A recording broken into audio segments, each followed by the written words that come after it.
هل لك سر عند الله بينك أنت وبين الله؟ هل لك صدقات تخفى لا يعلمها إلا الله؟ Assalamualaikum warahmatullahi wabarakatuh. Innal hamdalillah nahmaduhu wa nasta'inuhu wa nastaghfiruhu wa nastahdihi wa na'udzu billahi min syururi anfusina wa min sayyiati a'malina may yahdihillahu fala mudhillalah wa may yudlil fala hadiyalah. Asyhadu an la ilaha illallah wahdahu la syarikalah wa asyhadu anna Muhammadan abduhu wa rasuluhu la nabiyya ba'dah.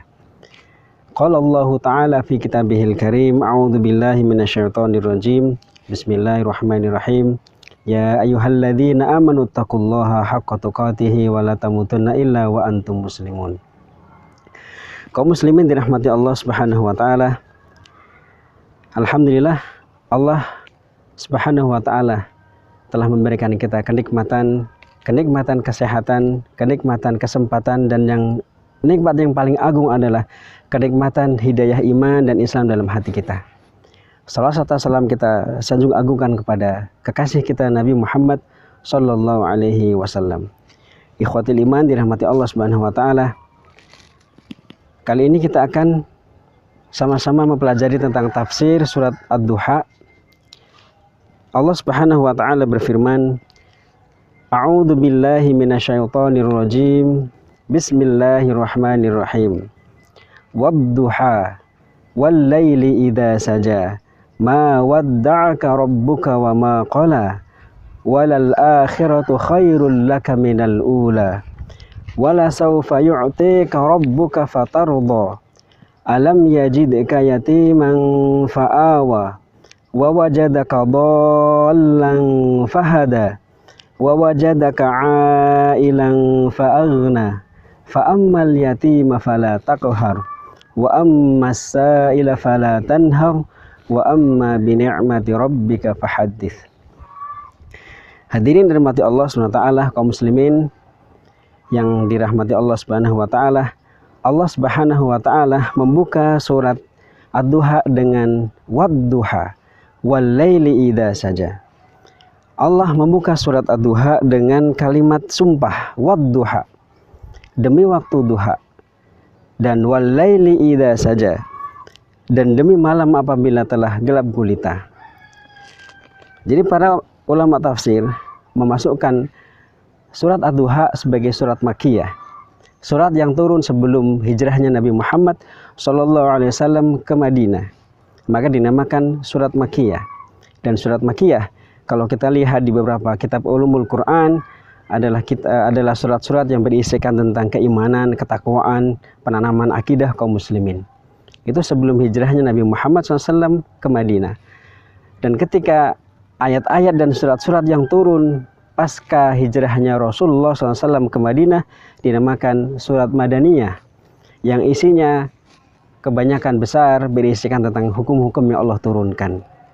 Kaum muslimin dirahmati Allah Subhanahu wa taala, di dua ayat pertama ini Allah membuka surat Ad-Duha dengan kalimat sumpah, wad-duha, demi waktu duha. Waktu duha, para ahli fikih memberikan pengertian bahwa irtifa'u syams. Jadi ketika kita menancapkan tombak dan bayangan tombak sama dengan panjang tombak, maka itu sudah masuk waktu duha. Sampai kapan waktu duha berakhir? Sampai anak-anak gembala, dalam definisi fikih, sampai anak-anak gembala, para penggembala ya, menggiring gembalanya dari kepanasan. Ya, kalau dianalogikan sekarang sekitar pukul 6:30 pagi sampai jam 11:30 siang. Demi waktu duha, wal laili idza saja, dan demi malam apabila telah gelap gulita. Ya. Para ahli tafsir mengatakan ketika Allah Subhanahu wa taala membuka ayat dengan kalimat sumpah dan Allah bersumpah dengan makhluknya, maka itu isyarat bahwa makhluknya mempunyai urgensi yang sangat besar dalam kehidupan manusia. Allah bersumpah di surat ini dengan Ad-Duha. Allah bersumpah di ayat ini dengan malam apabila telah gelap gulita. Di surat yang lain kita lihat ada wasyamsi wadduhaha wal qamari idza talaha wan nahari idza jallaha, demi matahari, demi bulan, demi waktu siang, demi waktu malam. Bahkan Allah juga bersumpah dengan waktu, dengan masa. Wal asr innal insana lafi khusr. Sesungguhnya manusia dalam kondisi kerugian. Waktu adalah peranan yang sangat besar bagi kehidupan manusia. Dan matahari adalah sebuah komponen alam semesta yang luar biasa peranannya. Tanpa ada matahari tidak ada kehidupan. Kenapa Allah Subhanahu wa taala bersumpah dengan waktu duha? Karena waktu duha merupakan waktu-waktu yang produktif bagi umatnya Nabi Muhammad SAW untuk mengerjakan aktivitas-aktivitasnya. Wadduha wal laili idza saja. Dan demi malam apabila telah gelap gulita. Maka Rasulullah SAW mendoakan umatnya dengan kalimat Allahumma barik li ummati fi bukurihim. Allahumma ya Allah berkahilah umatku di pagi hari mereka. Karena waktu pagi hari bagi kaum muslimin adalah waktu yang berkah untuk mengerjakan produktivitas kerja. Wadduha wal laili idza saja. Dan malam apabila telah gelap gulita. Said Qutb dalam Fi Zilal Quran mengatakan Allah menunjukkan kasih sayangnya kepada hambanya yang bernama Nabi Muhammad SAW dengan kelembutan waktu duha dan dengan kelembutan waktu malam. Maka di ayat yang ketiga ini, ma wadda'aka rabbuka wa ma qala. Maka di ayat yang ketiga ini merupakan jawabul qasam, merupakan jawab dari sumpahnya Allah. Ma wadda'aka rabbuka wa ma qala. Ya, bahwa sesungguhnya Allah tidak meninggalkan engkau wahai Muhammad dan juga tidak membencimu. Maka Imam As-Suyuti dalam kitabnya Sababun Nuzul Al-Quran mengatakan bahwa sebab turunnya surat ini adalah ketika abdu'a Jibril linuzulil wahyi. Kita tahu bahwa Al-Quran itu turun dari langit dunia ke langit ke Rasulullah SAW ini munajjaman, bertahap-tahap. Berbeda dengan ketika Allah SWT menurunkan Zabur, Allah menurunkan Taurat dan Injil langsung dari langit, langsung turun ke dunia, satu paket dalam satu kitab. Langsung turun kepada Nabi Daud satu kitab, turun kepada Nabi Musa langsung satu kitab, turun kepada Nabi Isa langsung satu kitab. Tetapi Al-Quran dari Allah Subhanahu wa taala diturunkan oleh Allah satu kitab full. Tetapi Allah letakkan dulu di Baitul Izzah, di langit dunia yang kita lihat ini, dan dari langit dunia ini Allah turunkan ke bumi secara bertahap-tahap sesuai dengan tahapan-tahapan hukum. Maka ketika ada jeda beberapa hari ketika malaikat Jibril tidak mendatangi Rasulullah SAW untuk menyampaikan wahyu, maka kemudian kaum musyrikin kemudian menghina Rasulullah, mencaci maki Rasulullah. Wudi'a Muhammad, wahai Muhammad telah ditinggalkan Tuhannya, Nabi Muhammad telah ditinggalkan Tuhannya. Maka kemudian Allah katakan di ayat ketiga ini, ma wadda'aka rabbuka wa ma qala. Allah tidak akan meninggalkan engkau wahai Muhammad, dan juga Allah tidak membenci Nabi Muhammad SAW. Dirahmati Allah Subhanahu wa taala. Kemudian Allah SWT di ayat yang keempat mengatakan walal akhiratu khairul laka minal ula. Dan kehidupan akhirat lebih baik bagimu daripada kehidupan dunia. Para ulama tafsir termasuknya adalah Imam Asy-Syaukani mengatakan bahwa al-jannatu khairun laka minad dunya, bahwa surga lebih baik bagimu dari kehidupan dunia. Ma'annahu sallallahu alaihi wasallam qad utiya fid dunya min syarafin nubuwah wa min kulli syaraf. Walaupun Rasulullah SAW dimuliakan oleh Allah Subhanahu wa taala di dunia dengan memperoleh kemuliaan syarafun nubuwah, kemuliaan kenabian dan kemuliaan nama-nama yang indah, tetapi kebahagiaan di akhirat jauh lebih baik daripada kemuliaan di dunia. Makanya Allah mengatakan walal akhiratu khairun laka minal ula. Dan kehidupan akhirat jauh lebih baik dari kehidupan di dunia. Dari ayat ketiga ini Allah memberikan hiburan kepada Rasulullah SAW. Setelah Allah bersumpah dengan waktu duha, Allah bersumpah dengan waktu malam, Allah menghibur hati Rasulullah SAW, menenangkan hati Rasulullah SAW bahwa Allah tidak meninggalkan engkau wahai Muhammad. Dan kemudian Allah menghibur dengan memberikan kabar gembira bahwa kehidupan akhiratmu wahai Muhammad lebih baik dari kehidupan dunia.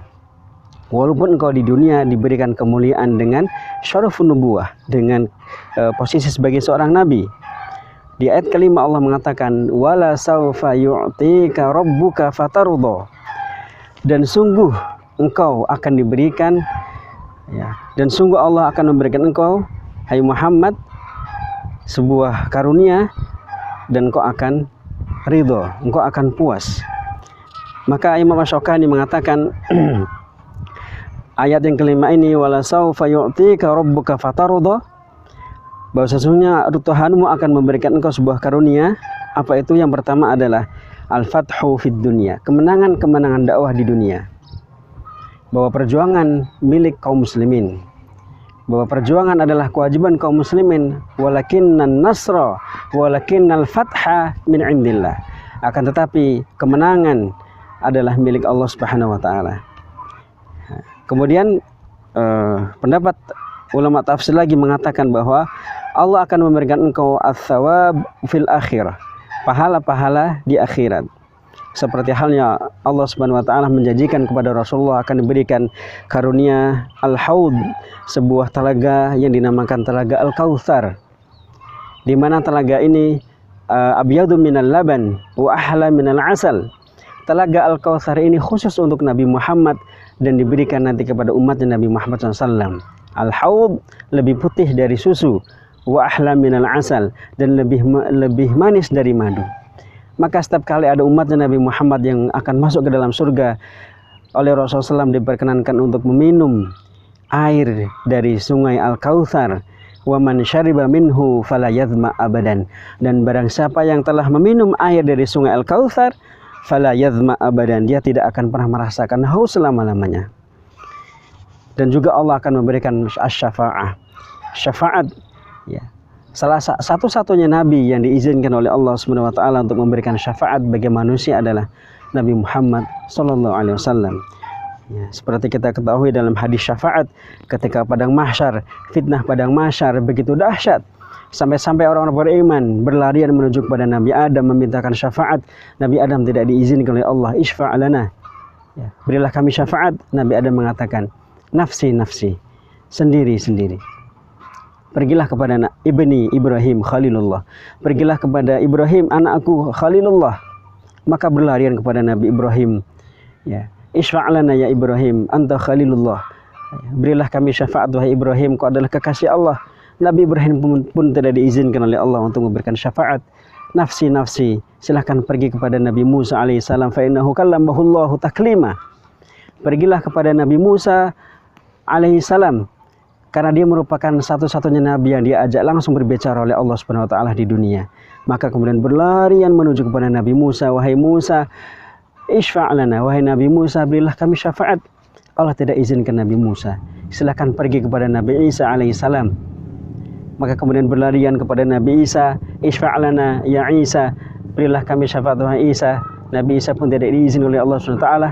Dan kemudian semuanya berlarian kepada Nabi Muhammad sallallahu alaihi wasallam, dan kemudian Rasulullah SAW berdiri dan diizinkan memberikan syafaat untuk manusia, termasuk orang-orang yang beriman. Dan ulama tafsir lagi mengatakan wala sawfa yu'tika rabbuka fatarudha adalah alfu qasrin min lu'lu'in abyad turabuhu minal misk. Dan salah satunya adalah bahwa nanti Allah di surga akan memberikan 1000 istana. 1000 istana dari intan mutiara, dan halamannya, ya, terasnya terbuat dari zamrud, dari minyak kasturi surga. Dan kemudian ulama tafsir lagi mentafsirkan ayat ini wala sawfa yu'tika rabbuka fatarudha qabulu syafa'atuhu li ummatihi. Ya, qabulu syafa'atihi li ummatihi, bahwa diterimanya syafaat Rasulullah SAW untuk umatnya. Maka berbahagia kita sebagai umat Nabi Muhammad SAW, umat yang hadir di akhir zaman, tetapi diizinkan oleh Allah akan masuk surga lebih dulu dari umat-umat yang lainnya. Maka setelah Allah bersumpah dengan duha, dengan waktu malam, Allah kemudian menghibur hati Rasulullah SAW. Kemudian Allah SWT membuat Rasulullah SAW untuk feedback kembali ke belakang, ya, untuk mengenang masa lalunya dengan mengatakan, alam yajidka yatiman fa'awa. Bukankah Allah, Tuhanmu mendapatimu dalam kondisi yatim, kemudian Allah melindungimu? Wa wajadaka dhallan fahada. Dan Tuhanmu mendapatimu dalam kebingungan, kemudian Tuhanmu memberikan engkau petunjuk, hai Muhammad. Wa wajadaka ailan fa'aghna. Dan Tuhanmu, hai Muhammad, mendapati engkau dalam kondisi kekurangan, kemudian Allah cukupkan segala kebutuhanmu. Allah memberikan seperti ini untuk menguatkan hati Nabi Muhammad SAW. Maka setelah meminta Rasulullah untuk feedback ke belakang, maka Allah Subhanahu wa Ta'ala memberikan salah satu tips kepada Rasulullah SAW dan kepada umatnya bagaimana sukses dunia akhirat, dengan mengatakan di ayat yang ke-9, fa'ammal yatima fala taqhar. Dan adapun terhadap orang yatim, janganlah engkau berlaku sewenang-wenang. Ya. Mengkafalahi anak yatim adalah sukses dunia akhirat kita. Kita akan dibukakan pintu rezekinya oleh Allah Subhanahu wa Ta'ala, dan di akhirat kelak kita akan bertetangga dengan Nabi Muhammad SAW. Dalam hadis yang diriwayatkan oleh Bukhari Muslim, beliau mengatakan, ana ma'aka fil yatim mithl hadaina asba'ini fil jannah. Aku dengan orang yang mengkafalahi anak yatim akan bersamaku di surga seperti ini. Rasulullah mendekatkan jari telunjuk dan jari tengah berdekatan dengan Rasulullah SAW. Kita akan bertetangga dengan Rasulullah SAW, ya, dengan kita cinta dengan anak yatim, kita peduli terhadap nasib anak yatim, dan kita mengkafalahi anak yatim. Di ayat yang ke-10, wa ammas sa'ila fala tanhar. Kunci kesuksesan yang kedua adalah, dan adapun ketika datang orang meminta-minta kepadamu, fala tanhar, janganlah engkau menghardiknya, janganlah engkau mengusirnya, janganlah engkau suudzon. Berikan apa yang bisa kita berikan, berikan kepada orang yang minta-minta, karena kita tidak tahu, karena niat adalah milik dia, tetapi ini adalah kesempatan kita untuk memberikan sedekah kita kepadanya, memberikan amal baik kita, insya Allah. Hadirnya orang-orang yang tidak mampu ke rumah kita adalah Allah sedang memberikan kita pintu-pintu kebaikan. Wa amma bi ni'mati rabbika fahaddits. Dan adapun terhadap nikmat yang telah Tuhanmu berikan, fahaddits, maka sebut-sebutlah. Maka bersyukurlah kepada Allah Subhanahu wa Ta'ala terhadap nikmat yang telah Allah berikan. Kenapa? Karena kenikmatan yang Allah berikan itu wajib kita syukuri. Mensyukuri nikmat Allah bukan pilihan, tetapi sebuah kewajiban. Ya, kenikmatan adalah nanti akan dihisab, sedangkan kekufuran nikmat akan diazab oleh Allah SWT. Maka urusan nikmat adalah urusan yang begitu seriusnya oleh Allah SWT. Dalam surat Ar-Rahman 31 kali Allah katakan, fabi ayyi ala'i rabbikuma tukadziban. Maka nikmat Tuhanmu yang mana lagikah yang engkau dustakan? Dan Allah katakan di surat terakhir, surat At-Takatsur, tsumma latus'alunna yauma idzin 'anin na'im. Dan pada di akhirat kelak, segala macam kenikmatan akan dimintai pertanggungjawaban oleh Allah Subhanahu wa Ta'ala. Maka fahaddits, maka sebutlah nikmatnya telah Allah berikan, sebutlah dan bersyukurlah kepada Allah Subhanahu wa Ta'ala. Mudah-mudahan kita senantiasa diberikan oleh Allah SWT jiwa-jiwa kasih sayang, menyayangi anak yatim, menyayangi orang yang tidak mampu, kemudian bersyukur terhadap nikmat yang telah Allah berikan, dan itu adalah ciri umat Islam sebagai bentuk rahmatan lil alamin. Hadanallahu wa ikum ajma'in. Syahiri, assalamualaikum warahmatullahi wabarakatuh. Ya Rabbana